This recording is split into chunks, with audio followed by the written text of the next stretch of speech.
अध्यक्ष महोदय,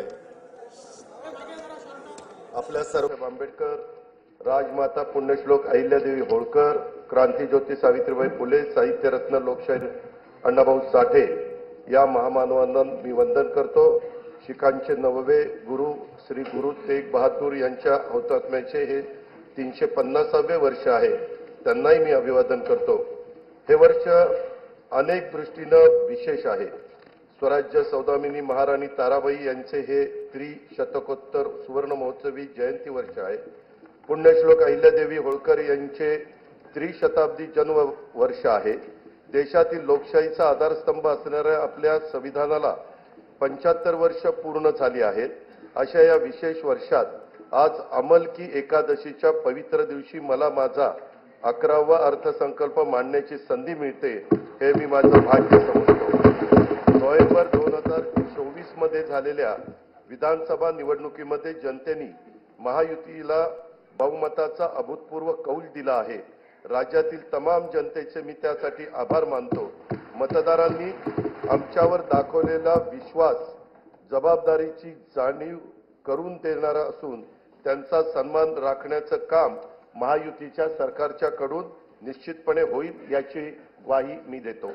1 फेब्रुवारी 2025 रोजी सादर केलेल्या अर्थसंकल्पात केंद्र शासनाने आयकरामध्ये मोठी सूट देऊन मध्यमवर्गीयांना दिलासा दिला आहे।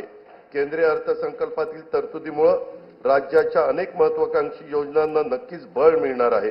राज्यातील विविध पायाभूत सुविधा प्रकल्प, रेल्वे आणि कल्याणकारी योजनांच्यासाठी केंद्र शासनाने केलेल्या भरीव तरतुदीकरता मी राज्याच्या जनतेच्या वतीनं भारताचे लोकप्रिय पंतप्रधान माननीय श्री नरेंद्र मोदी महोदयांचे मनपूर्वक आभार मानतो। यापुढील कालावधीतही असेच भरभक्कम पाठबळ केंद्र शासनाचे राज्याला लाभेल याची खात्री मी बाळगतो। लाडक्या बहिणी मिळाल्या धन्य झालो, कोटी 12 प्रियजनांना मान्य झालो, विकासाची केली कामे म्हणून आम्ही पुन्हा आलो। अध्यक्ष महोदय, मी आपल्या अनुमतीने सन 2025-26 या वर्षाचा राज्याचा अर्थसंकल्प सभागृहाला सादर करतो। सन 2047 पर्यंत भारत हे विकसित राष्ट्र व्हावे असा माननीय पंतप्रधान श्री नरेंद्र मोदी साहेबांचा संकल्प आहे। हा संकल्प सिद्धीस नेण्यासाठी महाराष्ट्र अव्वल दर्जाची कामगिरी करेल यात मला तिळमात्र शंका नाही। या सरकारच्या स्थापनेच्या वेळी महाराष्ट्र आता थांबणार नाही असा संकल्प मुख्यमंत्री महोदयांनी केला आहे। विकसित भारत, विकसित महाराष्ट्र हे सूत्र प्रत्यक्षात आणण्यासाठी विकास चक्राला गती देणे आवश्यक आहे। हे लक्षात घेऊन राज्याचा शाश्वत व सर्वसमावेशक विकासाची रूपरेषा तयार करण्याचं काम हाती घेण्यात आले आहे। उद्योग, पायाभूत सुविधा, कृषी व संलग्न क्षेत्रे, सामाजिक व इतर क्षेत्राच्या विकासासाठी महत्त्वाच्या तरतुदी करणारा हा अर्थसंकल्प आहे। महाराष्ट्र आता थांबणार नाही, विकास आता लांबणार नाही। सुविकसित पायाभूत सुविधा, मुबलक नैसर्गिक संसाधने आणि कुशल मनुष्यबळामुळे महाराष्ट्र हे नवीन उद्योग स्थापित करण्यासाठी आदर्श राज्य आहे। उद्योग क्षेत्रातील देशांतर्गत व परदेशी थेट गुंतवणुकीसाठी शासन सतत प्रयत्नशील असल्याने राज्यात मोठ्या प्रमाणावर गुंतवणूक होत आहे। अर्थव्यवस्थेच्या विकास चक्राला चालना देण्यासाठी खाजगी तसेच शासकीय गुंतवणूक, नागरिकांचा उपभोग खर्च आणि निर्यात या 4 प्रमुख घटकांच्या मध्ये वृद्धी होणं आवश्यक आहे। शासनाने पायाभूत सुविधांवर केलेल्या गुंतवणुकीमुळे तसेच उद्योगांना दिलेल्या विविध प्रोत्साहनामुळे मोठ्या प्रमाणावर थेट देशी व परदेशी गुंतवणूक आकर्षित होत आहे। खाजगी गुंतवणुकीचे उत्पादनात मोठ्या प्रमाणावर वाढ होत आहे। रोजगारात वाढ होऊन उत्पन्नात वृद्धी होत आहे। या व्यतिरिक्त शासनाच्या विविध योजनांचा लाभ लाभार्थींच्या बँक खात्यात थेट जमा करण्यात येत असल्याने क्रय शक्ती वाढली आहे। त्याचा परिणाम बाजारात वस्तू व सेवांच्या मागणीत वाढ होण्यात झालेला आहे। परिणामी गुंतवणूक, रोजगार निर्मिती, वाढीव उत्पन्न, मागणी, गुंतवणूक असे विकास चक्र फिरते आहे। औद्योगिक विकासात राज्य सदैव अग्रेसर असून थेट विदेशी गुंतवणुकीच्या बाबतीतही देशात अव्वल आहे। जानेवारी 2025 मध्ये दावोस येथे झालेल्या जागतिक आर्थिक परिषदेमध्ये राज्य शासनाद्वारे एकूण 56 कंपन्यांच्या सोबत सामंजस्य करार करण्यात आले। त्याद्वारे येत्या काळात 15,72,654 कोटी रुपयांची गुंतवणूक होणार आहे। त्यातून 16 लाख रोजगार निर्मिती होईल असा अंदाज आहे। महायुतीचे सरकार स्थापन झाल्यानंतर राज्याच्या सर्वांगीण प्रगतीसाठी मंत्रालयीन विभाग तसेच क्षेत्रीय कार्यालयासाठी 100 दिवसाचा 7 कलमी कृती आराखडा तयार करण्यात आला। या कृती आराखड्यात संकेतस्थळाचा विकास, सुलभ जीवनमान, स्वच्छता, जनतेच्या तक्रारीचे निवारण, कार्यालयातील सोयी सुविधा, गुंतवणुकीचा प्रसार, क्षेत्रीय कार्यालयांना भेटी आदींचा समावेश करण्यात आला आहे। या कार्यक्रमामुळे प्रशासन कार्यक्षम, पारदर्शक, गतिशील, लोकाभिमुख होऊन राज्य प्रगतीच्या शिखरावर जाईल याची आम्हाला खात्री आहे। या कार्यक्रमाच्या अंमलबजावणीचे मूल्यमापन त्रयस्थ संस्थांकडून करून घेऊन उत्कृष्ट काम करणाऱ्या कार्यालयांचा गौरव करण्यात येणार आहे आणि हा कार्यक्रम निरंतर ठेवण्याचा निर्णय हा देखील घेण्यात आलेला आहे। महाराष्ट्राचं नवीन औद्योगिक धोरण 2025 लवकरच जाहीर करण्यात येणार आहे। त्या धोरणांच्या 5 वर्षाच्या कालावधीत 40 लाख कोटी रुपयांची गुंतवणूक व 50 लाख रोजगार निर्मितीचं उद्दिष्ट असेल। नवीन औद्योगिक धोरणाबरोबरच आकाश व संरक्षण क्षेत्र उत्पादन धोरण, इलेक्ट्रॉनिक्स धोरण, जेम्स अँड ज्वेलरी धोरण, सूक्ष्म लघु व मध्यम उपक्रम धोरण, चक्रीय अर्थव्यवस्थेसाठी स्वतंत्र क्षेत्रीय धोरण जाहीर करण्यात येणार आहे। केंद्र शासनाच्या नवीन कामगार संहितेनुसार नवीन कामगार नियम तयार करण्यात येणार आहेत। निर्यातीमध्ये भरीव वाढ होण्यासाठी राज्याने महाराष्ट्र राज्य निर्यात प्रोत्साहन धोरण 2023 जाहीर केले असून राज्यात 37 विशेष आर्थिक क्षेत्रे, 8 कृषी निर्यात क्षेत्रे, निर्यात केंद्रित 27 औद्योगिक पार्क उभारण्यात आले आहेत। त्यामुळे देशाच्या एकूण निर्यातीत राज्याचं योगदान 15.4% झाले आहे। याशिवाय एक जिल्हा एक उत्पादन, जिल्ह्यांना निर्यात केंद्र म्हणून विकसित करणं, राज्य जिल्हा निर्यात प्रोत्साहन परिषद असे काही महत्त्वाचे उपक्रम राज्यात राबवण्यात येत आहेत। सन 2023-24 मध्ये 5,56,379 कोटी रुपयांची तर 24-25 मध्ये नोव्हेंबर 2024 पर्यंत 3,58,439 कोटी रुपयांची उत्पादने निर्यात करण्यात आली आहेत। राज्याचे लॉजिस्टिक धोरण 2024 जाहीर करण्यात आले असून त्याद्वारे 10,000 एकराहून अधिक क्षेत्रावर समर्पित लॉजिस्टिक पायाभूत सुविधा विकसित करण्यात येणार आहेत। प्रकल्पांना देऊ केलेल्या विशेष प्रोत्साहन व सुविधांमुळे सुमारे 5 लाख प्रत्यक्ष व अप्रत्यक्ष रोजगारांची निर्मिती होणार आहे। मुंबई महानगर प्रदेश हे आंतरराष्ट्रीय दर्जाचे आर्थिक विकास केंद्र म्हणजेच ग्रोथ हब म्हणून विकसित करण्याचा निर्णय घेण्यात आला आहे। वांद्रे कुर्ला संकुल, कुर्ला वरळी, वडाळा, गोरेगाव, नवी मुंबई, खारघर व विरार बोईसर या 7 ठिकाणी आंतरराष्ट्रीय दर्जाची व्यापारी केंद्र निर्माण केली जाणार आहेत। त्यामुळे मुंबई महानगर प्रदेशाची अर्थव्यवस्था सध्या $140 बिलियन वरून सन 2030 पर्यंत $300 बिलियन तर सन 2047 पर्यंत $1.5 ट्रिलियन पर्यंत नेण्याचं उद्दिष्ट आहे। एकेकाळी नक्षलग्रस्त म्हणून ओळखला जाणारा गडचिरोली जिल्हा आता स्टील हब म्हणून उदयास येत आहे। दावोस येथे झालेल्या जागतिक आर्थिक परिषदेमध्ये गडचिरोली जिल्ह्याकरता 21,830 कोटी रुपयांची गुंतवणुकीचे सामंजस्य करार करण्यात आले। त्यातून 7,500 रोजगार निर्मिती होणे अपेक्षित आहे। गडचिरोली जिल्ह्यातील दळणवळणासाठी खनिकर्म महामार्गाचे जाळी विकसित केले जात आहे। त्याकरता पहिल्या टप्प्यात सुमारे 500 कोटी रुपये किमतीची कामे हाती घेण्यात येणार आहेत। समतोल प्रादेशिक विकासाला प्रोत्साहन देण्यासाठी सामूहिक प्रोत्साहन योजना राबवण्यात येत आहे। यासाठी या योजनेअंतर्गत सन 2025-26 मध्ये 6,400 कोटी रुपये प्रोत्साहन अनुदान प्रस्तावित आहे। महावितरण कंपनीने येत्या 5 वर्षासाठी विजेचा दर निश्चित करण्याचा प्रस्ताव महाराष्ट्र विद्युत नियामक आयोगाकडे सादर केला आहे।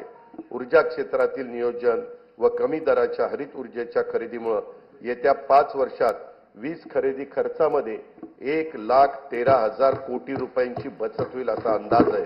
यामुळे राज्यातील औद्योगिक वीज दर इतर राज्यांच्या तुलनेने कमी होतील।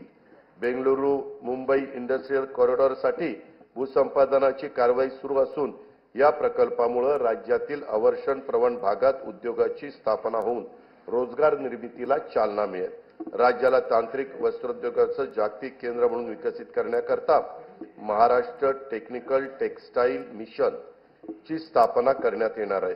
विदर्भातील कापूस उत्पादन शेतकऱ्यांना उत्पन्नात वाढ होण्यासाठी याचा उपयोग होईल। हातमाग विणकरांना प्रोत्साहन आणि सुविधा देण्यासाठी नागपूर येथे अर्बन हाट केंद्राची स्थापना करण्यात येणार आहे। गुंतवणूकदार आणि उद्योजकांना राज्यात व्यवसायासाठी अधिक पूरक परिसंस्था विकसित करण्याच्या उद्देशाने जुलै 2023 मध्ये महाराष्ट्र उद्योग व्यापार व गुंतवणूक सुविधा कायदा लागू करण्यात आला आहे। उद्योजकांना त्यांच्या उद्योगाचा विस्तार करण्यासाठी तसेच नवीन उद्योग स्थापन करण्यासाठी 17 विभागांच्याकडून देण्यात येणाऱ्या 141 सेवा आता मैत्री या संकेतस्थळामार्फत देण्यात येत आहे। आम्हावरी खिळले डोळे उद्याच्या पिढ्यांचे, आज स्वप्न बघतो आम्ही उद्याच्या दिवसांचे। नवीन पिढीला रोजगारांच्या संधी उपलब्ध करून देण्यासाठी तसेच नव उपक्रमांमध्ये राज्य अग्रेसर व्हावे यासाठी नवी मुंबई येथे 250 एकर क्षेत्रावर नाविन्यता नगर इनोव्हेशन सिटी उभारण्यात येणार आहे। रतन टाटा महाराष्ट्र राज्य कौशल्य विद्यापीठाकडून मायक्रोसॉफ्ट कंपनी मार्फत 10,000 महिलांना कौशल्य व कृत्रिम बुद्धिमत्ता या विषयाचे प्रशिक्षण देण्यात येत आहे। सन 2025-26 या वर्षाकरता कार्यक्रम खर्चाकरता उद्योग विभागास 1021 कोटी रुपये, कामगार विभागास 171 कोटी रुपये, वस्त्रोद्योग विभागास 774 कोटी रुपये आणि कौशल्य रोजगार उद्योजकता आणि नाविन्यता विभागास 807 कोटी रुपयाचा नियतव्यय प्रस्तावित आहे। पायाभूत सुविधांच्या मध्ये 1 रुपयाची गुंतवणूक केली तर स्थूल राज्य उत्पन्नामध्ये 2.5 ते 3.5 रुपयांची वाढ होते। हे लक्षात घेऊन विमानचालन, रेल्वे, मेट्रो, महामार्ग, जलमार्ग, जलवाहतूक, बंदर विकास, सिंचन, ऊर्जा, परिवहन व दळणवळण येत्या क्षेत्रात येत्या 5 वर्षात विक्रमी गुंतवणूक करण्याचा शासनाचा निर्धार आहे। महाराष्ट्र सागरी विकास धोरण 2023 मध्ये बंदर विकासाकरता स्वामित्व धन, अकृषी कर, वीज शुल्क आणि मुद्रांक शुल्क यातून सूट देण्यात आली आहे। विजेसाठी औद्योगिक दर लागू करण्यात आला आहे। प्रवासी जलवाहतूक व किनारी पर्यटनाला चालना देण्यासाठी प्रवासी व बंदर करातून सूट देण्यात आली आहे। बंदराच्या करारांचा कमाल कालावधी देखील आता 90 वर्ष करण्यात आला आहे। जवाहरलाल नेहरू बंदर प्राधिकरण आणि महाराष्ट्र सागरी मंडळ हे संयुक्तरित्या पालघर जिल्ह्यात वाढवण बंदर विकसित करीत आहे। या प्रकल्पाचा एकूण खर्च 76,220 कोटी रुपये असून त्यात राज्य शासनाचा सहभाग 26% आहे। वाढवण बंदरामुळे 300 दशलक्ष मेट्रिक टन वार्षिक माल हाताळणी क्षमता निर्माण होणार आहे। जवाहरलाल नेहरू बंदराच्या सध्याच्या क्षमतेपेक्षा ती तिप्पट असणार आहे। सन 2030 पर्यंत नव्या बंदरातून माल वाहतूक सुरू होणे अपेक्षित आहे। या बंदराचा समावेश कंटेनर हाताळणी करणाऱ्या जगातील पहिल्या 10 बंदरामध्ये होणार असल्याने महाराष्ट्र राज्य भविष्यात सागरी दळणवळणातील महाशक्ती म्हणून उदयास येईल। वाढवण बंदराजवळ मुंबईतले 3रे विमानतळ प्रस्तावित असून मुंबई अहमदाबाद बुलेट ट्रेनचं स्थानकही या बंदराजवळ असणार आहे। हे बंदर समृद्धी महामार्गाला देखील जोडण्यात येणार आहे। पालघर जिल्ह्यात मौजे बुर्बे येथे बंदर निर्मितीच्या 4,259 कोटी रुपये किमतीच्या प्रकल्पास खासगी क्षेत्राच्या सहभागाने मंजुरी देण्यात आली आहे। गेटवे ऑफ इंडिया मुंबई येथून मांडवा एलिफंटापर्यंत सुरक्षित प्रवासाकरिता अत्याधुनिक सुविधायुक्त बोटींच्यासाठी आर्थिक प्रोत्साहन देण्याचं धोरण जाहीर करण्यात येणार आहे। मुंबईचे गेटवे ऑफ इंडिया लगत रेडिओ क्लब येथे प्रवासी वाहतुकीकरता सुसज्ज जेटीचे 229 कोटी 27 लाख रुपये किमतीचे काम सुरू आहे। दिघी जिल्हा रायगड, वेंगुर्ला जिल्हा सिंधुदुर्ग तसेच कालेर, डोंबिवली, कोलशेत, मीरा भाईंदर जिल्हा ठाणे येथील जेटींची कामे प्रगतीपथावर आहेत। काशीत जिल्हा रायगड येथे तरंगत्या जेटीचे काम लवकरच सुरू करण्यात येत आहे। हवामान बदल आणि समुद्राच्या पातळीत होत असलेल्या वाढीमुळे निर्माण होणाऱ्या नैसर्गिक आपत्तीपासून बचाव करण्यासाठी महाराष्ट्रातील किनारी जिल्ह्यांच्या मध्ये 8,400 कोटी रुपये किमतीचा बाह्य सहाय्यित प्रकल्प राबविण्यात येणार आहे। महाराष्ट्र शाश्वत पर्यावरणपूरक किनारा संरक्षण व व्यवस्थापन या 450 कोटी रुपये किमतीच्या प्रकल्पांतर्गत सिंधुदुर्ग जिल्ह्यातील देवबाग येथे 158 कोटी रुपये किमतीच्या कामांना मान्यता देण्यात आली आहे। या प्रकल्पामुळे समुद्रकिनारी वास्तव्यास असलेल्या नागरिकांच्या जीविताचे व मालमत्तेचे रक्षण होईल। केंद्र सरकारने सन 2020-21 पासून भांडवली खर्चाकरता 50 वर्ष मुदतीच्या बिनव्याजी कर्जाची राज्यांना भांडवली गुंतवणुकीसाठी विशेष सहाय्य योजना सुरू केली आहे। या योजनेतून राज्याला 2021 ते 23-24 या कालावधीत 13,807 कोटी रुपयाचा निधी प्राप्त झाला आहे। सन 2024-25 मध्ये या योजनेत सुमारे 12,000 कोटी रुपयाचे सहाय्य अपेक्षित आहे।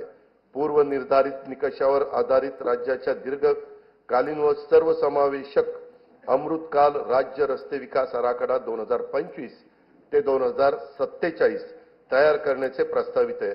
या आराखड्यामध्ये पर्यटन केंद्रे, तीर्थक्षेत्रे, धार्मिक स्थळ, गड किल्ले, राष्ट्रीय उद्याने, अभयारण्य, 5,000 पेक्षा जास्त लोकसंख्येच्या वसाहती आणि सर्व जिल्हा मुख्यालय व तालुका मुख्यालय जोडण्याकरता रस्त्यांचा समावेश करण्यात येणार आहे।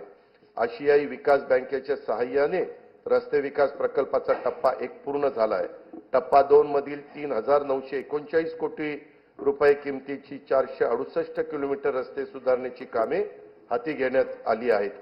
त्यापैकी 350 किलोमीटर लांबीची कामे पूर्ण झाली आहेत। टप्पा 3 अंतर्गत 755 किलोमीटर रस्ते लांबीची 6,589 कोटी रुपये किमतीची 23 कामे हाती घेण्यात आली आहेत। सुधारित हायब्रिड एन्युटी योजनेअंतर्गत 6,000 किलोमीटर लांबीच्या रस्त्यांची सिमेंट काँक्रीटीकरणाची कामे सुरू आहेत। या कामांची किंमत 36,964 कोटी रुपये आहे। प्रधानमंत्री ग्राम सडक योजना टप्पा 3 अंतर्गत 6,500 किलोमीटर लांबीची 5,670 कोटी रुपये किमतीची कामे मंजूर असून त्यापैकी 3,785 किलोमीटर लांबीची कामे ही पूर्ण झाली आहेत। सन 2025-26 साठी 1,500 किलोमीटर लांबीच्या रस्त्याचे उद्दिष्ट ठेवण्यात आले आहे। मुख्यमंत्री ग्राम सडक योजना टप्पा 1 ची कामे पूर्णत्वास आली असून टप्पा 2 अंतर्गत 9,610 किलोमीटर लांबीच्या रस्त्यांची दर्जोन्नतीची कामे मार्च 2026 अखेरपर्यंत पूर्ण करण्याचं नियोजन आहे। मुख्यमंत्री ग्राम सडक योजना टप्पा 2 अंतर्गत अतिरिक्त 7,000 किलोमीटर लांबीच्या रस्त्याचे काँक्रीटीकरण करण्यात येणार आहे। मुख्यमंत्री ग्राम सडक योजना टप्पा 3 अंतर्गत 1,000 पेक्षा जास्त लोकसंख्या असलेली 3,582 गावं 14,000 किलोमीटर लांबीच्या सिमेंट काँक्रीटच्या रस्त्याने प्रमुख जिल्हा मार्गांना, राज्य महामार्गांना आणि राष्ट्रीय महामार्गांना जोडली जातील। या प्रकल्पाची एकूण किंमत 30,100 कोटी रुपये आहे। पहिल्या टप्प्यात 8,000 कोटी रुपयाची कामे हाती घेण्यात येणार आहे। हिंदू हृदय सम्राट बाळासाहेब ठाकरे समृद्धी महामार्गाचं 99% काम पूर्ण झाले असून त्यासाठी 64,755 कोटी रुपये खर्च झाला आहे। इगतपुरी ते आमणे या 76 किलोमीटर लांबीचा टप्पा लवकरच वाहतुकीसाठी खुला होईल। या महामार्गालगत ॲग्रो लॉजिस्टिक हब विकसित केले जाणार असून त्यात कोल्ड स्टोरेज, ग्रेडिंग, पॅकिंग व निर्यात हाताळणी केंद्राच्या प्रमुख सुविधा पुरवण्यात येतील। याचा लाभ प्रामुख्याने विदर्भ व मराठवाड्यातील शेतकऱ्यांना होईल।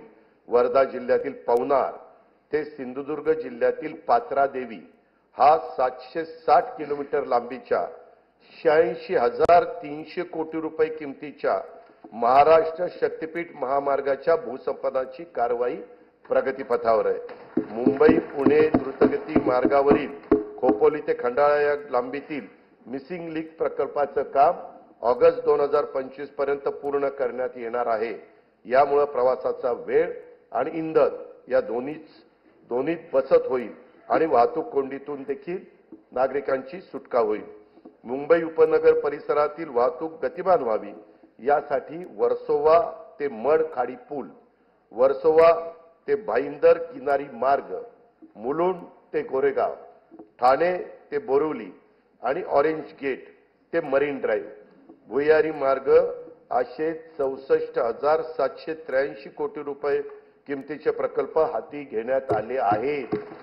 ठाणे ते मुंबई नवी मुंबई आंतरराष्ट्रीय विमानतळ असा उन्नत मार्ग बांधण्याचं नियोजन असून त्याद्वारे ठाणे, डोंबिवली, कल्याण व अन्य महत्त्वाची मोठी शहरं आंतरराष्ट्रीय विमानतळाशी सुलभरित्या जोडली जाणार आहेत. बाळकुम ते गायमुख या ठाणे किनारी मार्गाची लांबी 13.45 किलोमीटर असून त्याचे सुमारे 3,364 कोटी रुपये खर्चाचे काम सन 2028 अखेरपर्यंत पूर्ण करण्याचं आमचं नियोजन आहे. शिवडी वरळी या 1,051 कोटी रुपये किमतीच्या उन्नत जोड रस्त्यांचे काम मार्च 2026 अखेर पूर्ण करण्यात येणार आहे. स्वातंत्र्यवीर सावरकर सागरी सेतू वांद्रे ते वर्सोवा या दरम्यानचे 14 किलोमीटर लांबीचे 18,120 कोटी रुपये खर्चाचे काम मे 2028 पर्यंत पूर्ण करण्याचं आमचं नियोजन आहे. उत्तन ते विरार या सागरी सेतू व जोड रस्त्याच्या 55 किलोमीटर लांबीचा 87,427 कोटी रुपये किमतीचा प्रकल्प हा हाती घेण्यात येणार आहे. पुणे ते शिरूर या 54 किलोमीटर लांबीच्या 7,515 कोटी रुपये किमतीचा उन्नत मार्गाचे बांधकाम हाती घेण्यात येत आहे. तळेगाव, चाकण, शिक्रापूर या रस्त्याच्या तळेगाव ते चाकण या 25 किलोमीटर लांबीत 4 पदरी उन्नत मार्ग प्रस्तावित आहे. या प्रकल्पासाठी 6,499 कोटी रुपये खर्च अपेक्षित आहे. मुंबई, नागपूर, पुणे महानगरातील नागरिकांना पर्यावरणपूरक, शाश्वत, विनाअडथळा व वातानुकूलित वाहतूक सुविधा उपलब्ध करून देण्यासाठी एकूण 143.57 किलोमीटर लांबीचे मेट्रो मार्ग कार्यान्वित करण्यात आले आहेत. या सेवेचा लाभ सुमारे 10 लाख प्रवासी रोज घेत आहेत. येत्या वर्षात मुंबईत 41.2 किलोमीटर व पुण्यामध्ये 23.2 किलोमीटर असे 64.4 किलोमीटर लांबीचे मेट्रो मार्ग सुरू होणार आहेत. येत्या 5 वर्षामध्ये आपल्या राज्यात एकूण 237.5 किलोमीटर लांबीचे मेट्रो मार्ग कार्यान्वित करण्यात येणार आहेत. नागपूर मेट्रोचा 40 किलोमीटर लांबीचा पहिला टप्पा पूर्ण झाला आहे. आता दुसऱ्या टप्प्यात 6,708 कोटी रुपये किमतीच्या 43.80 किलोमीटर लांबीचे काम प्रगतीपथावर आहे. ठाणे वर्तुळाकार मेट्रो मार्ग तसेच पुण्यातील स्वारगेट ते कात्रज विस्तार मार्गिका आणि या प्रकल्पास केंद्र शासनाने मान्यता पण दिलेली आहे. पुणे मेट्रो रेल्वे टप्पा 2 अंतर्गत खडकवासला, स्वारगेट, हडपसर, खराडी आणि नॉनस्टॉप वारजे माणिकबाग या 2 मार्गिकांच्या 9,897 कोटी रुपये किमतीचा प्रस्ताव केंद्र शासनाच्या मान्यतेकरता पाठविलेला आहे. मुंबईतील छत्रपती शिवाजी महाराज आंतरराष्ट्रीय विमानतळ ते नवी मुंबई आंतरराष्ट्रीय विमानतळ या मेट्रो मार्गाचे काम लवकरच हाती घेण्यात येणार आहे. नवी मुंबईतील उल्वे येथे 1,160 हेक्टर क्षेत्रामध्ये नव्याने विकसित होत असलेल्या नवीन मुंबई आंतरराष्ट्रीय विमानतळाची दरवर्षी 90 दशलक्ष प्रवासी आणि 2.6 दशलक्ष टन माल वाहतुकीची क्षमता असणार आहे. या प्रकल्पाचे सुमारे 85% काम पूर्ण झाले असून चाचणी उड्डाणेही यशस्वीरित्या पार पडली आहेत. तेथून एप्रिल 2025 मध्ये देशांतर्गत विमानसेवा सुरू करण्याचं आमचं नियोजन आहे. नागपूर येथील डॉक्टर बाबासाहेब आंबेडकर आंतरराष्ट्रीय विमानतळाचे खासगी सहभागातून श्रेणीवर्धन आणि आधुनिकीकरण करण्यात येत आहे. प्रवासी आणि माल वाहतूक क्षमतेत त्यामुळे वृद्धी होईल. विदर्भाच्या सर्वांगीण आर्थिक विकासाला यामुळे चालना मिळेल. शिर्डी विमानतळाचा 1,367 कोटी रुपये किमतीचा विकास कामांना मान्यता देण्यात आलेली आहे. ती कामे सुरू आहेत. सन 2021 मध्ये शिर्डी विमानतळाला प्रमुख विमानतळाचा दर्जा देखील प्राप्त झालेला आहे. नाईट लँडिंगची सुविधाही लवकरच सुरू करण्यात येणार आहे. अमरावतीमधील बेलोरा विमानतळाचे काम पूर्ण झाले असून तेथून 31 मार्च 2025 पासून प्रवासी सेवा सुरू करण्याचं आमचं नियोजन आहे. रत्नागिरी विमानतळासाठी 147 कोटी रुपये किमतीची कामे प्रगतीपथावर आहे। गडचिरोली येथील नवीन विमानतळ सर्वेक्षण आणि अन्वेषणाची कामे ही सुरू केलेली आहेत। अकोला विमानतळाच्या विस्तारासाठी आवश्यक जो निधी लागेल तो उपलब्ध करून देण्यात येणार आहे। महाराष्ट्र राज्य मार्ग परिवहन महामंडळाच्या 6000 डिझेल बसेसचं रूपांतर सीएनजी आणि एलएनजी बसमध्ये करण्याची प्रक्रिया सुरू आहे। महामंडळाला नवीन बस खरेदीसाठी देखील शासनाकडून अर्थसहाय्य उपलब्ध करून देण्यात येणार आहे।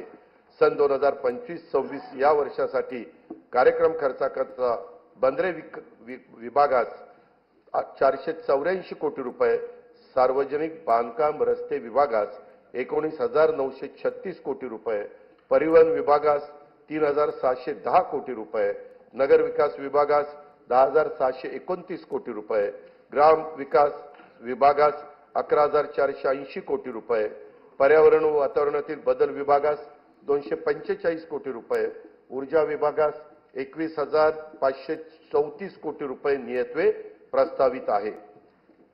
अध्यक्ष महोदय, काळी माती ज्याची शान, तिच्यात राबे विसरुनी भान, पोशिंदा हा आहे आपला, कृतज्ञतेने ठेवू जाण, देऊ योजना अशा तया की राहील त्याचे हिरवे रान।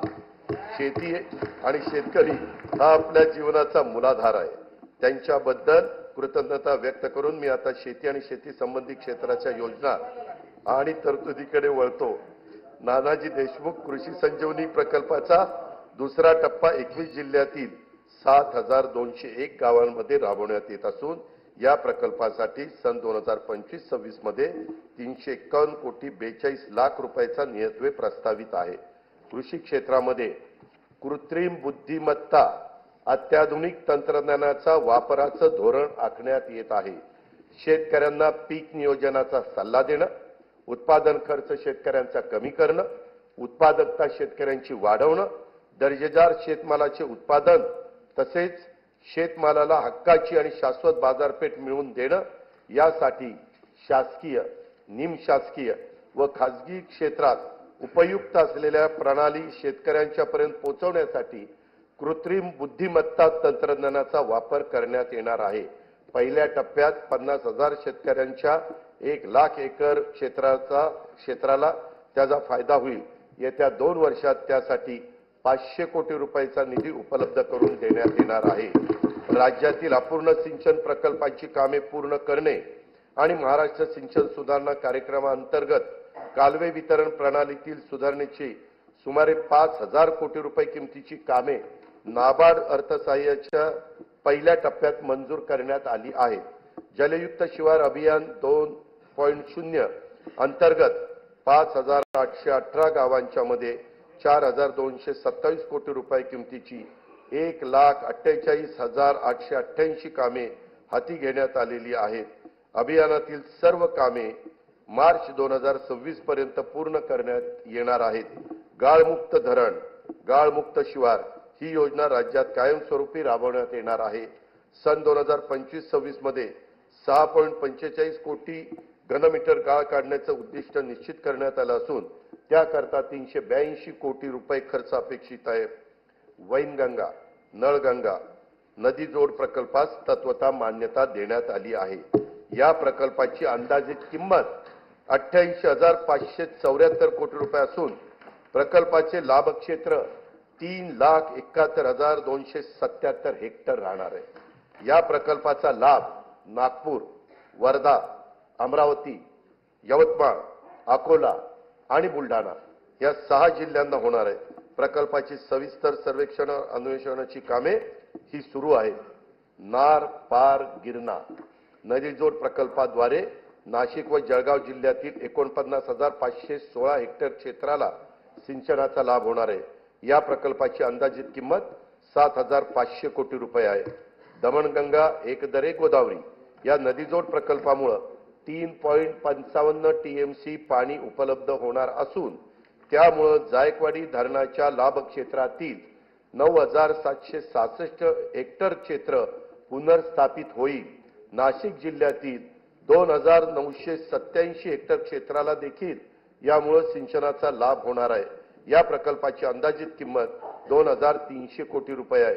शासनाचा महत्वाकांक्षी तापी महापुनर्भरण हा 19,300 कोटी रुपये किमतीचा सिंचन प्रकल्प हाती घेण्याचं ठरवले आहे. या प्रकल्पामुळे उत्तर महाराष्ट्र आणि पश्चिम विदर्भातील विशेषतः खारपान पट्ट्यातील शेतकऱ्यांच्या जीवनात आमूलाग्र बदल होऊन त्यांच्या उत्पन्नात वाढ होणार आहे. कोकणातील उल्हास आणि वैतरणा नद्यांच्या खोऱ्यातून 54.70 टीएमसी पाणी गोदावरी खोऱ्यामध्ये वळवण्याचा प्रकल्प हाती घेण्यात येणार आहे. यातून मराठवाड्याला 2,40,000 हेक्टर क्षेत्राच्या सिंचनासाठी पाणी उपलब्ध होईल. या प्रकल्पाचं पण सर्वेक्षणाचं आणि अन्वेषणाचं काम सुरू आहे. सांगली जिल्ह्यातील म्हैसाळ उपसा सिंचन योजनेसाठी 200 मेगावॉट क्षमतेच्या 1,594 कोटी रुपये किमतीच्या सौर ऊर्जा प्रकल्पाला मान्यता देण्यात आलेली आहे. गोसीखुर्द राष्ट्रीय प्रकल्पातून डिसेंबर 2024 अखेर 12,332 हेक्टर सिंचन क्षमता निर्माण झाली असून हा प्रकल्प जून 2026 पर्यंत पूर्ण करण्याचं नियोजन आहे. सन 2025-26 करता 1,460 कोटी रुपयाचा नियतव्यय याकरता प्रस्तावित आहे. उदंचन जलविद्युत प्रकल्पाद्वारे वीज निर्मिती व वीज वापराचे संतुलन साधून सुरळीत वीज पुरवठा करणं शक्य होतं. सार्वजनिक खाजगी भागीदारीद्वारे राज्यातील 38 उदंचन जलविद्युत प्रकल्पासाठी सामंजस्य करार करण्यात आले असून त्यातून 2.95 लाख कोटी रुपयाची गुंतवणूक व 90,000 रोजगार निर्माण होणार आहेत. मुख्यमंत्री बळीराजा मोफत वीज योजनेअंतर्गत 7.5 हॉर्सपॉवर पर्यंतच्या 45 लाख कृषी पंपांना मोफत वीज पुरवण्यात येत आहे. डिसेंबर 2024 अखेर 7,978 कोटी रुपयांची वीज सवलत या योजनेच्या द्वारे देण्यात आली आहे. केंद्र शासनाच्या राष्ट्रीय नैसर्गिक शेती अभियानांतर्गत 2,13,625 लाभार्थी शेतकऱ्यांना येत्या 2 वर्षासाठी 255 कोटी रुपयांचा निधी उपलब्ध करून देण्यात येणार आहे. ग्रामपंचायत स्तरावर स्वयंचलित हवामान केंद्र उभारण्यात येणार आहेत.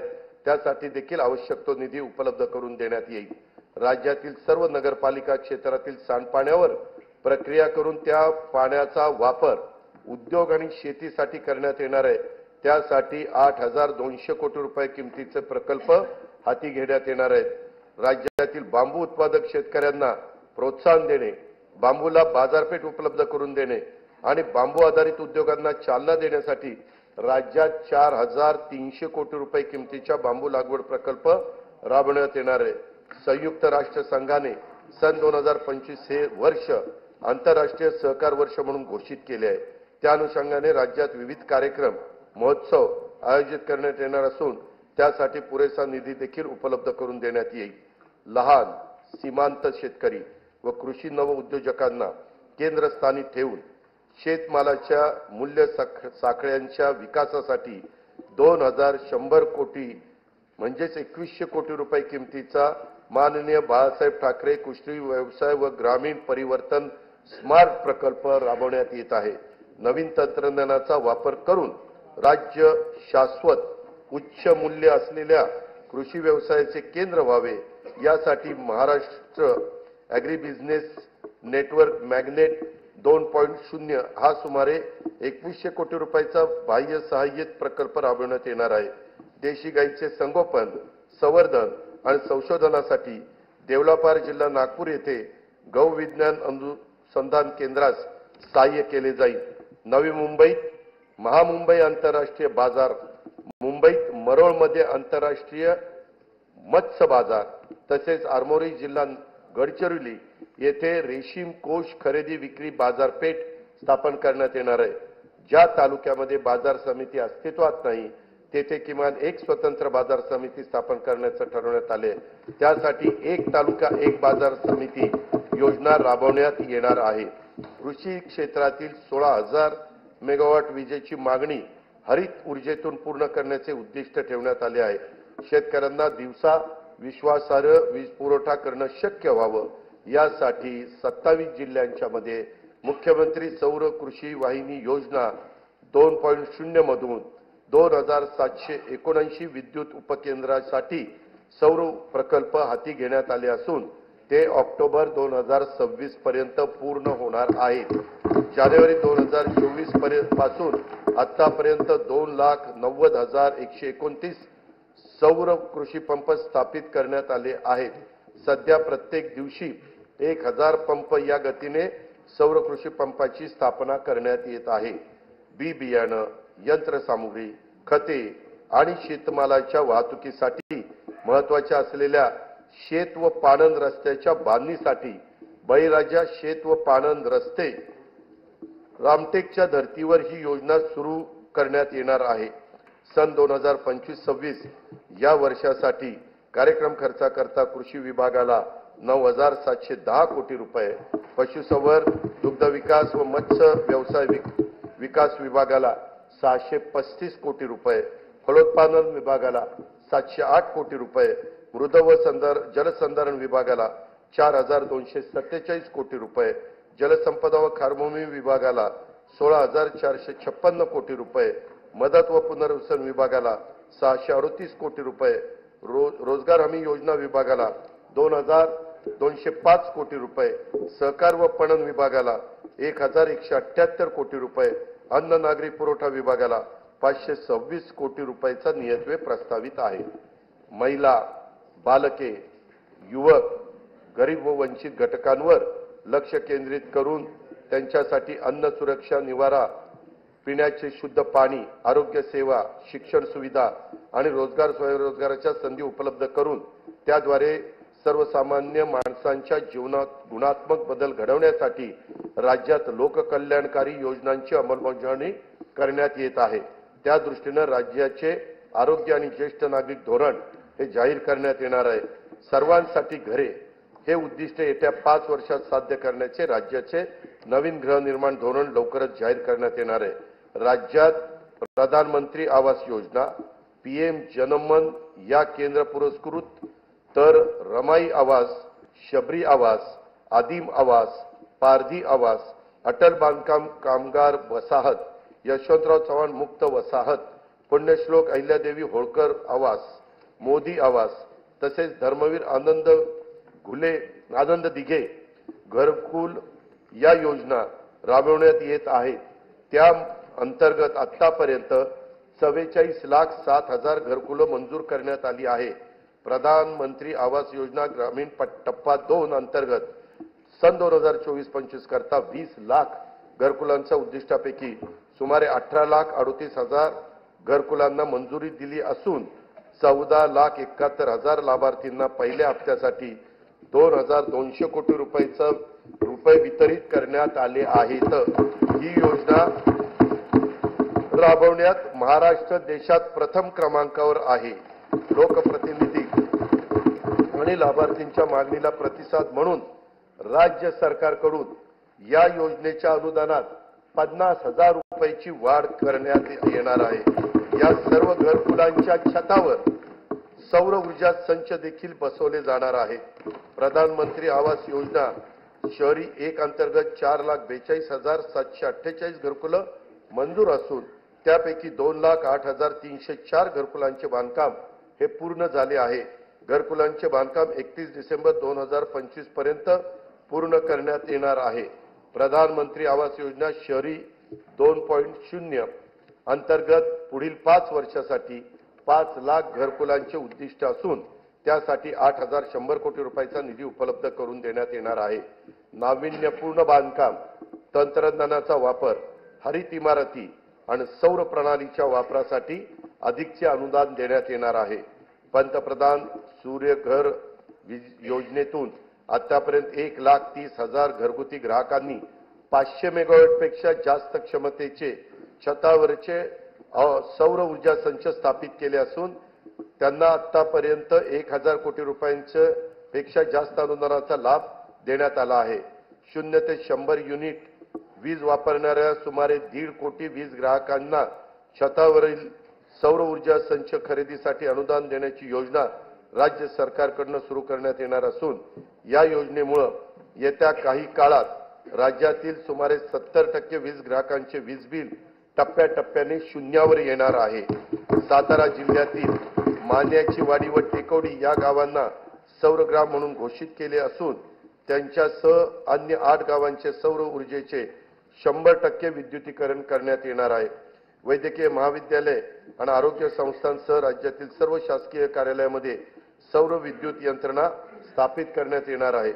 राज्यातील 52,500 रास्त दुकानांमधील ई-पॉस मशीन इलेक्ट्रॉनिक्स वजन काट्यांना जोडण्यात येत आहे. राष्ट्रीय अन्न सुरक्षा योजनेअंतर्गत सप्लाय चेन ब्लॉक चेन तंत्रज्ञान वापरून स्वस्त धान्याची वाहतूक व वितरण प्रणाली अधिक पारदर्शक व कार्यक्षम करण्यात येणार आहे. जल जीवन मिशन योजनेअंतर्गत सुमारे 1,30,00,000 कुटुंबांना नळ जोडणी देण्यात आली असून सन 2025-26 मध्ये याकरता 3,939 कोटी रुपयांचा नियतव्यय प्रस्तावित आहे. गोदावरी खोरे पुनर्भरण व मराठवाडा ग्रीड हे महत्वाकांक्षी प्रकल्प आंतरराष्ट्रीय वित्तीय संस्थांच्या सहाय्याने राबवण्यात येणार आहेत. या प्रकल्पाची एकूण किंमत 37,668 कोटी रुपये आहे. स्वच्छ भारत अभियान ग्रामीण टप्पा 2 अंतर्गत घनकचरा, सांडपाणी व प्लास्टिक कचरा व्यवस्थापन, सार्वजनिक स्वच्छता संकुल तसेच घरगुती स्वच्छता गृहांची कामे हाती घेण्यात आली असून 2025-26 मध्ये त्याकरता 1,484 कोटी रुपयांचा नियतव्यय प्रस्तावित आहे. प्रत्येक व्यक्तीला त्याच्या घरापासून 5 किलोमीटर परिघात दर्जेदार प्राथमिक आरोग्य सेवा उपलब्ध व्हावी यासाठी विशेष कार्यक्रम हाती घेण्यात येणार आहे.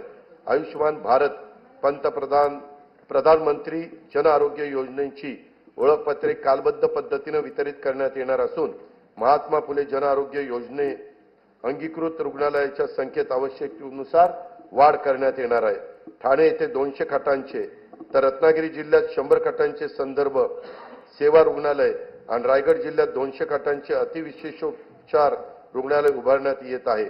स्वर्गीय बाबा आमटे आणि साधनाताई आमटे यांनी स्थापन केलेल्या महारोगी सेवा समितीच्या अमृत महोत्सवी वर्षाच्या निमित्तानं आनंदवनला देण्यात येणाऱ्या प्रतिरुग्ण पुनर्वसन अनुदानात भरीव वाढ करण्यात येणार आहे.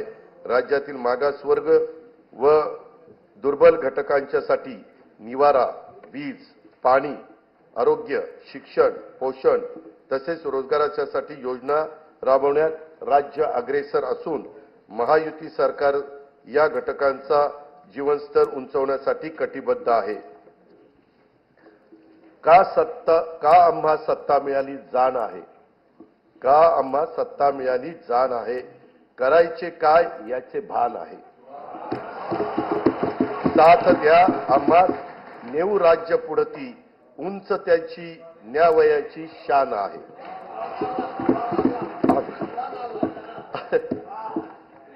सुभान अल्लाह म्हणायचं नाही ते शेरशायरीला म्हणायचं. अनुसूचित जाती घटकांच्या सर्वांगीण विकासासाठी राजर्षी शाहू महाराज शिष्यवृत्ती योजना, विद्यार्थी वसतिगृह, भारतरत्न डॉक्टर बाबासाहेब आंबेडकर स्वाधार योजना, साहित्यरत्न लोकशाहीर अण्णाभाऊ साठे नागरी वस्ती सुधार योजना इत्यादी योजना राबवण्यात येत आहेत. महात्मा फुले मागासवर्गीय विकास महामंडळ, साहित्यरत्न लोकशाहीर अण्णाभाऊ साठे विकास महामंडळ, संत रोहिदास चर्मोद्योग आणि चर्मकार विकास महामंडळाद्वारे देखील अनेक योजना राबवण्यात येत आहेत. अनुसूचित जाती घटक कार्यक्रम तरतुदीमध्ये यावर्षी गेल्या वर्षीच्या तुलनेत 42% एवढी भरीव वाढ करण्यात आलेली आहे.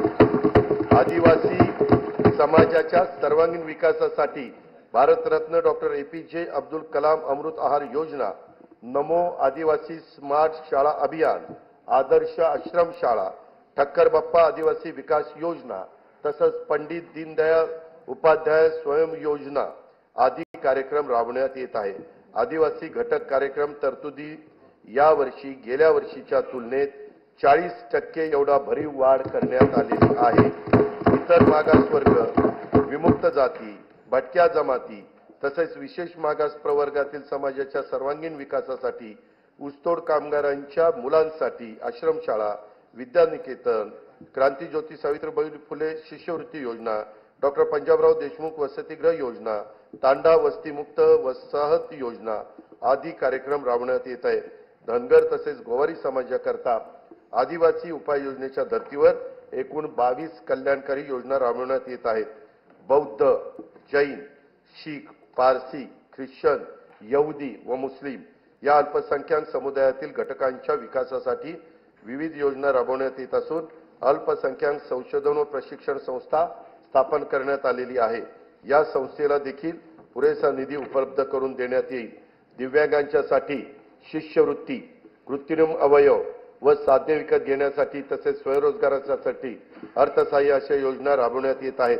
दिव्यांग कल्याणासाठी जिल्हा वार्षिक योजनेतून किमान 1% निधी राखीव ठेवण्याचा निर्णय देखील घेण्यात आलेला आहे।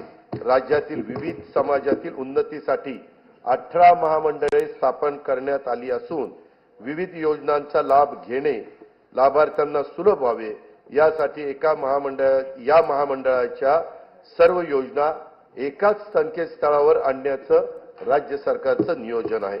सन 2025-26 या वर्षाच्या करता सामाजिक न्याय व विशेष सहाय्य विभागाला 25,581 कोटी रुपये, आदिवासी विकास विभागाला 21,495 कोटी रुपये, इतर मागास व बहुजन कल्याण विकास विभागाला 4,368 कोटी रुपये, दिव्यांग कल्याण विभागाला 1,526 कोटी रुपये आणि अल्पसंख्याक विकास विभागाला 812 कोटी रुपयाचा नियतव्यय प्रस्तावित आहे। असंघटित कामगार कल्याण आभासी महामंडळाकडून 1,75,00,000 असंघटित कामगार आणि शेतमजुरांच्यासाठी सामाजिक सुरक्षा योजना राबवण्याचा विचाराधीन आहे। संजय गांधी निराधार योजना, श्रावणबाळ सेवा राज्य निवृत्ती वेतन योजना तसेच अन्य विशेष सहाय्य योजनातील अर्थसहाय्य सर्व लाभार्थींना बँक खात्यात थेट जमा करण्यात येणारे डीबीटी पद्धतीनं लेख लाडकी योजनेअंतर्गत 1,13,000 लाभार्थींना थेट लाभ देण्यात आला आहे। 2025-26 साठी या योजनेच्या करता 50,55,00,000 रुपयाचा नियतव्यय प्रस्तावित आहे। मुलींच्या व्यावसायिक शिक्षणाला प्रोत्साहन देण्यासाठी शिक्षण शुल्क व परीक्षा शुल्काची 100% प्रतिपूर्ती करण्यात येत आहे।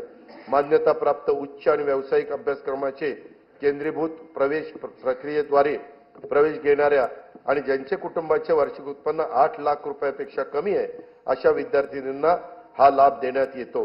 मुख्यमंत्री माझी लाडकी बहीण योजनेअंतर्गत 2,53,00,000 लाभार्थी महिलांना जुलै 2024 पासून आर्थिक लाभ देण्यात येत आहे। त्यासाठी आतापर्यंत 33,232 कोटी रुपये खर्च झालेला आहे। 2025-26 मध्ये या योजनेच्या करता 36,000 कोटी रुपयाचा नियतव्यय प्रस्तावित आहे। या योजनेमधून मिळणाऱ्या अनुदानाचा उपयोग जरा बजेट होऊ द्या ना। काही महिला गटांनी आर्थिक उपक्रमासाठी बीज भांडवल म्हणून केला असून अशा गटांना आणखीन प्रोत्साहन देण्यासाठी विशेष योजना हाती घेण्याचा आमच्या विचाराधीन आहे। दीनदयाळ अंत्योदय योजना राष्ट्रीय ग्रामीण उपजीविका अभियानांतर्गत सुमारे 22 लाख महिलांना लखपती दीदी होण्याचा मान मिळाला आहे। सन 2025-26 मध्ये आणखी 24 लाख महिलांना लखपती करण्याचं शासनाचं उद्दिष्ट आहे।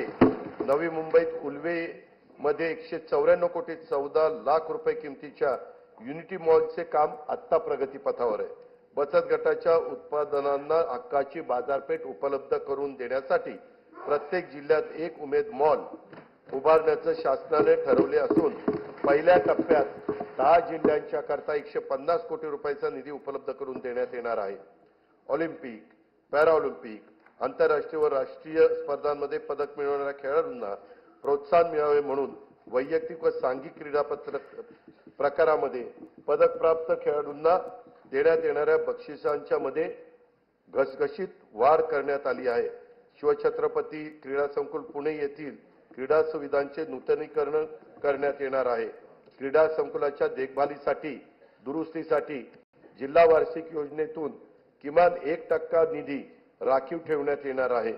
छत्रपती शिवाजी महाराज चषक कबड्डी तसेच व्हॉलीबॉल स्पर्धा, स्वर्गीय खाशाबा जाधव चषक कुस्ती स्पर्धा, भाई नेरुरकर चषक खो खो स्पर्धा या 4 राज्यस्तरीय क्रीडा स्पर्धेत देण्यात येणारे अनुदान हे 75 लाखावरून 1 कोटी रुपये करण्यात येणार आहे। सन 2025-26 या वर्षाकरता कार्यक्रम खर्चाकरता गृहनिर्माण विभागाला 1,246 कोटी 55 लाख रुपये, पाणी पुरवठा व स्वच्छता विभागाला 3,875 कोटी रुपये, सार्वजनिक आरोग्य विभागाला 3,827 कोटी रुपये, उच्च व तंत्र शिक्षण विभागाला 3,098 कोटी रुपये, वैद्यकीय शिक्षण व औषधी द्रव्य विभागाला 2,574 कोटी रुपये, महिला व बाल विकास विभागाला 31,907 कोटी रुपये, शालेय शिक्षण व क्रीडा विभागाला 3,496 कोटी रुपये नियतवे प्रस्तावित आहेत। मुंबईतील गुन्हेगारीस प्रतिबंध, जलद आपत्कालीन प्रतिसाद आणि प्रभावी सार्वजनिक सुरक्षेसाठी पोलीस आयुक्त बृहन्मुंबई यांच्या कार्यालयात कृत्रिम बुद्धिमत्तेवर आधारित नवे हायटेक कमांड कंट्रोल सेंटर स्थापन करण्यात येणार आहे।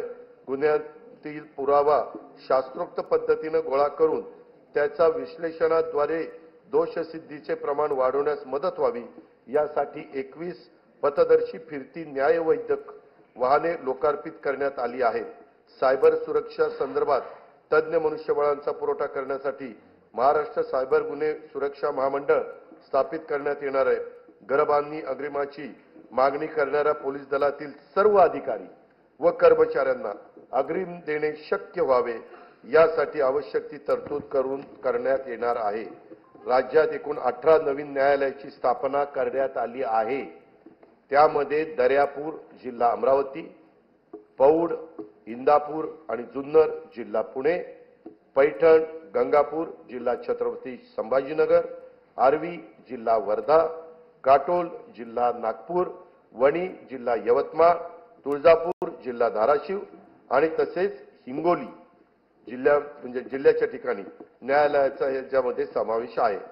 सन 2025-26 या वर्षाच्या कार्यक्रम खर्चाकरता गृह पोलीस विभागास 2,237 कोटी रुपये, उत्पादन शुल्क विभागाला 153 कोटी रुपये, विधी व न्याय विभागाला 759 कोटी रुपये व महाराष्ट्र विधानमंडळ सचिवालयास 547 कोटी रुपये नियतवे प्रस्तावित आहे।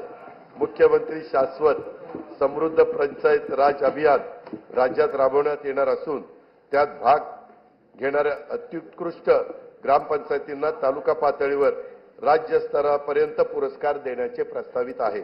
राज्यात सध्या राबविण्यात येत असलेल्या योजनांचे मूल्यमापन करून त्यांचे सुसूत्रीकरण तसेच साधन संपत्तीच्या स्रोताचा अभ्यास करून त्यामध्ये वाढ करण्याचे उपाय सुचवण्यासाठी उच्चस्तरीय समिती स्थापन करण्यात आली असून या समितीच्या शिफारसी विचारात घेऊन योजनांची अधिक प्रभावी अंमलबजावणी करण्यासाठी उपाययोजना करण्यात येणार आहे।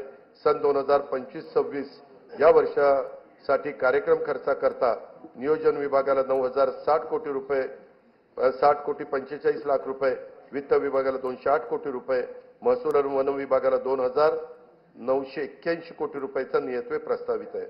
महाराष्ट्राला निसर्गरम्य समुद्रकिनारा, प्राचीन लेण्या, गड किल्ले, घनदाट वनसंपदा असा समृद्ध वारसा लाभला आहे। पर्यटन क्षेत्रात खासगी गुंतवणुकीसाठी उत्साहवर्धक आणि अनुकूल वातावरण निर्माण करण्याकरता पर्यटन धोरण 2024 जाहीर करण्यात आले असून येत्या 10 वर्षात पर्यटन क्षेत्राला 1 लाख कोटी रुपयाची गुंतवणूक आकर्षित करण्याचे उद्दिष्ट ठेवण्यात आले आहे। राज्याचे आरोग्य पर्यटन धोरण देखील अध्यक्ष महोदय आखण्यात येत आहे। मुघलांच्या नजरकैदेतून आग्र्यातून सुटका हा शिवचरित्रातील प्रेरणादायी प्रसंग आहे। छत्रपती शिवाजी महाराज नजरकैदेत होते, तेथे भव्य स्मारक उभारण्याचं राज्य सरकारने ठरवलेलं आहे। त्यासाठी उत्तर प्रदेश शासनाच्या सहकार्याने जागा उपलब्ध करून घेण्यात येईल आणि त्याच्यामध्ये तशा प्रकारचं त्या भव्य स्मारक उभारण्यात येईल। येणाऱ्या पिढ्यांना शिवरायांच्या स्फूर्तिदायी चरित्राची ओळख अद्ययावत तंत्रज्ञानाच्या आधारे करून देण्यासाठी पुणे शहरातील आंबेगाव येथे 4 टप्प्यात भव्य शिवसृष्टी प्रकल्प उभारण्यात येत आहे। त्यातील 2 टप्प्याचं काम पूर्ण झालेलं आहे। उर्वरित काम गती होण्यासाठी राज्य सरकारकडून आणखी 50 कोटी रुपयाचा निधी उपलब्ध करून देण्यात येणार आहे। छत्रपती शिवरायांनी स्थापन केलेल्या स्वराज्याच्या रक्षण आणि विस्तारासाठी जीवन समर्पित केलेल्या असीम शौर्य आणि धैर्याने लढलेल्या सर्व लढायात विजयश्री मिळवणाऱ्या छत्रपती संभाजी महाराजांच्या पराक्रमाच्या खुणा महाराष्ट्रात जिथे आहेत त्या कोकणातील संगमेश्वर हे एक ठिकाण आहे। औरंगजेबाच्या महाकाय सेनेशी महाराजांनी बोटावर मोजता येतील एवढ्या शूर मावळ्यांना सोबत घेऊन येथेच पराक्रमाची शर्थ केली। स्वराज्यासाठी प्राणाची आहुती देणाऱ्या स्वाभिमानी राज्याच्या पराक्रमाची स्मृती कायमस्वरूपी जपण्यासाठी संगमेश्वर येथे त्यांचं भव्य स्मारक उभारण्याची घोषणा मी त्या ठिकाणी करतो. छत्रपती संभाजी महाराजांचे पवित्र बलिदान स्थळ असलेल्या मौजे तुळापूर्व समाधी स्थळ मौजे वडू बुद्रुक येथे त्यांचं भव्य स्मारकाचं काम अतिशय जोरात प्रगतीपथावर आहे. दरवर्षी एका प्रेरणादायी गीताला छत्रपती संभाजी महाराज राज्य प्रेरणा गीत पुरस्कार प्रदान करण्याचा निर्णय देखील शासनाने घेतला आणि तो अंमलबजावणी केली. छत्रपती संभाजी महाराज की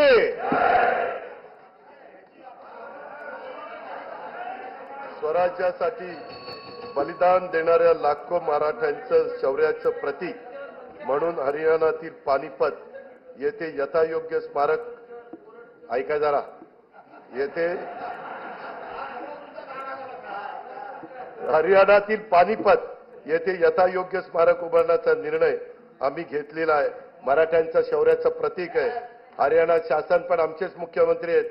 त्यांना आमचे हे मुख्यमंत्री बोलतील आणि स्मारकाची जागा घेतील आणि तेही स्मारक त्या ठिकाणी होईल.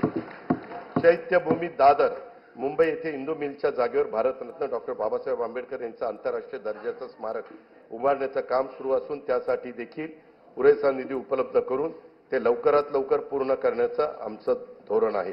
भारताचे दिवंगत पंतप्रधान भारतरत्न अटल बिहारी वाजपेयी यांच्या जन्मशताब्दी वर्षानिमित्त मुंबई येथे भव्य स्मारक उभारण्यात येणार आहे. स्वर्गीय बाळासाहेब ठाकरे राष्ट्रीय स्मारकाच्या पहिल्या टप्प्यातील काम पूर्ण झाले असून दुसऱ्या टप्प्यातील कामासाठी राज्य सरकारकडून 220 कोटी रुपयाचा निधी उपलब्ध करून देण्यात येणार आहे. आद्य शिक्षिका ज्ञानज्योती सावित्रीबाई फुले यांचे जन्मगाव असलेल्या नायगाव तालुका खंडाळा जिल्हा सातारा येथे त्यांच्या कार्यास साजेस स्मारक व महिला प्रशिक्षण केंद्र उभारण्यात येणार आहे. साहित्यरत्न आज त्यांची पुण्यतिथी मी त्यांना अभिवादन करतो.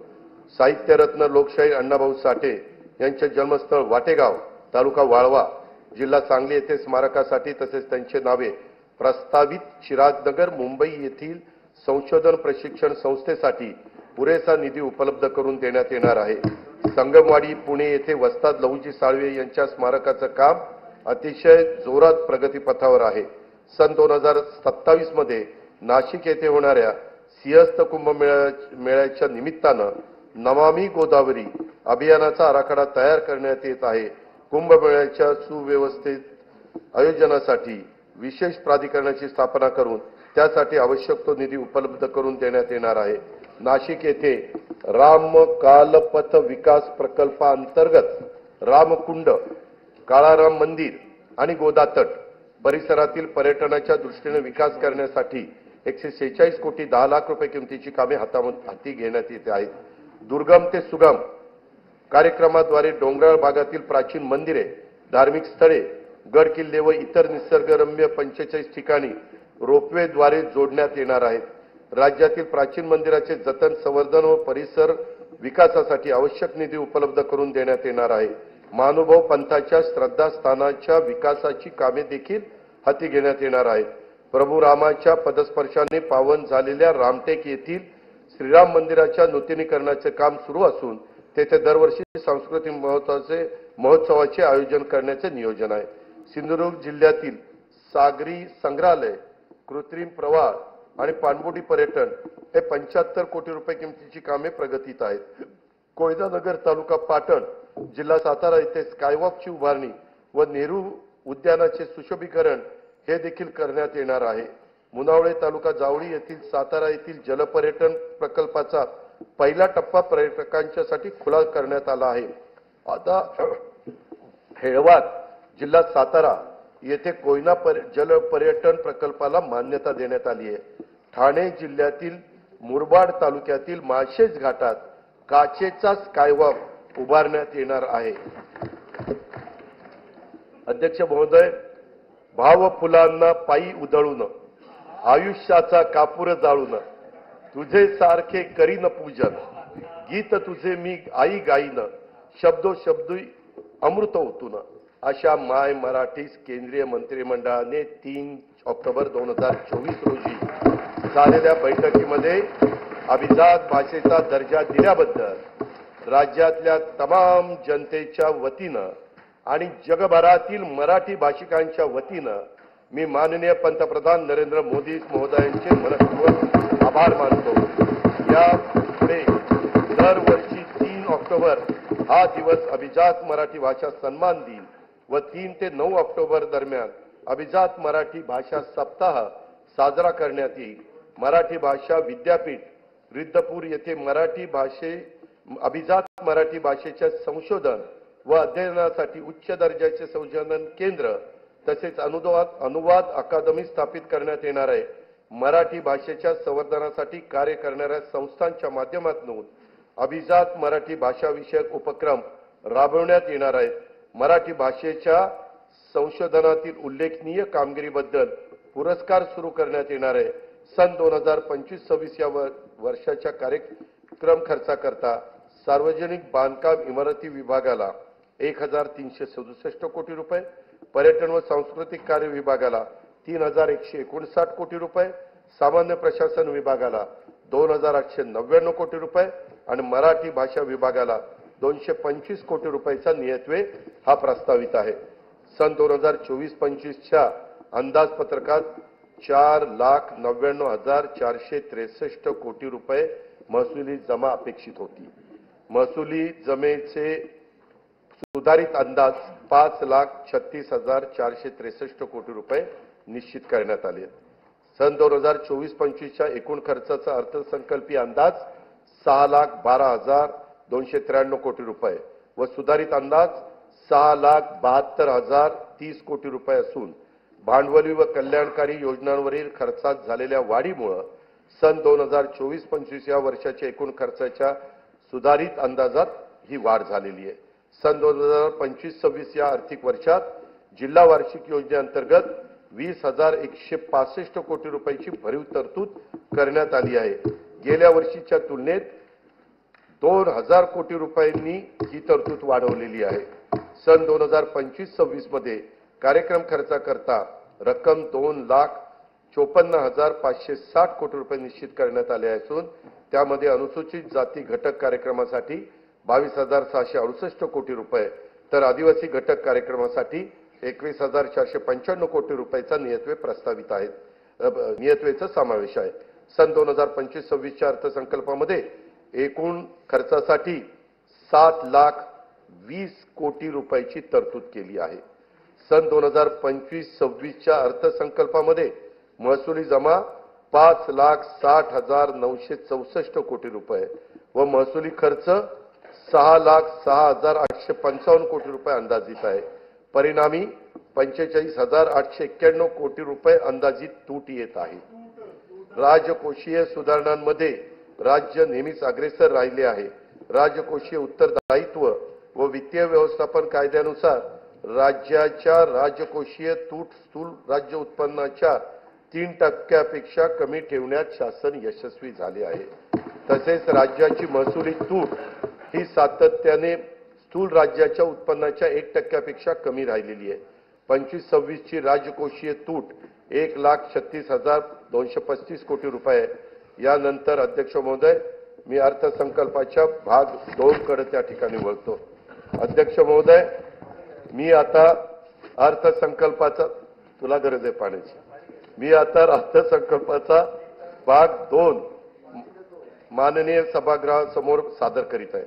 सन 2024-25 या आर्थिक वर्षासाठी राज्याच्या स्वतःच्या कर महसुलाचे अर्थसंकल्पीय उद्दिष्ट 3,43,040 कोटी रुपये एवढे निश्चित करण्यात आले होते। सन 2024-25 या आर्थिक वर्षासाठी राज्याचा स्वतःचा कर महसुलाचा सुधारित अंदाज 3,67,467 कोटी रुपये एवढा प्रस्तावित करण्यात येत आहे। 25-26 या आर्थिक वर्षासाठी राज्याच्या स्वतःच्या कर महसुलात अर्थसंकल्पीय उद्दिष्ट 3,87,674 कोटी रुपये एवढे प्रस्तावित आहे।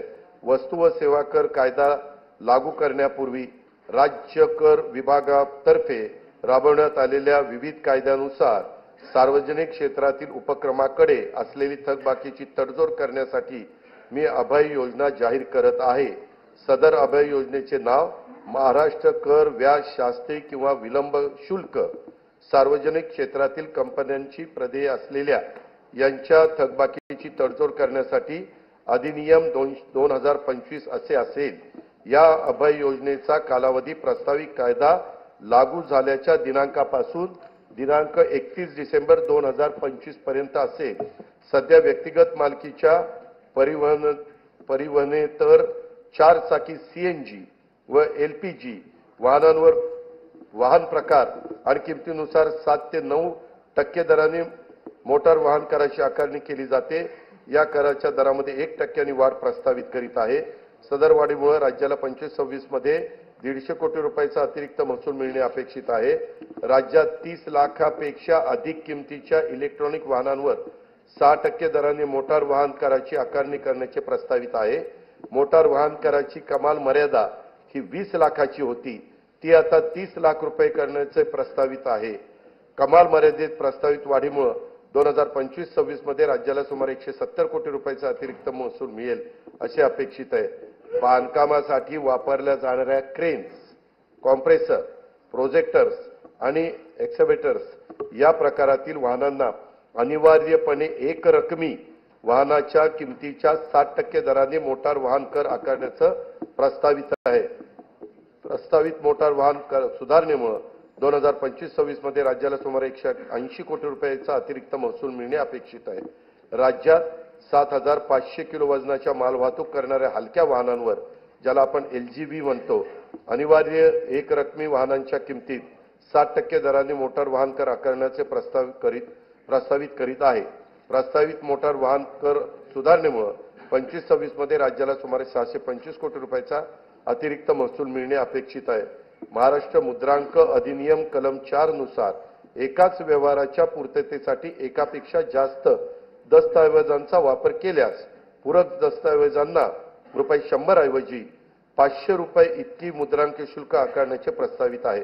महाराष्ट्र मुद्रांक अधिनियमातील कलम 31(1) नुसार एखाद्या दस्तावर भरावयाच्या मुद्रांक शुल्काबाबत दस्त अभिनिर्णय प्रक्रियेसाठी सध्या आकारण्यात येणारे शुल्क ₹100 ऐवजी 1000 इतके करण्याचे, तसेच निष्पादित दस्त निर्णयासाठी दाखल करताना देखील प्रथम दर्शनी देय असणाऱ्या मुद्रांक शुल्काची रक्कम जमा करण्याची तरतूद प्रस्तावित करण्यात येत आहे।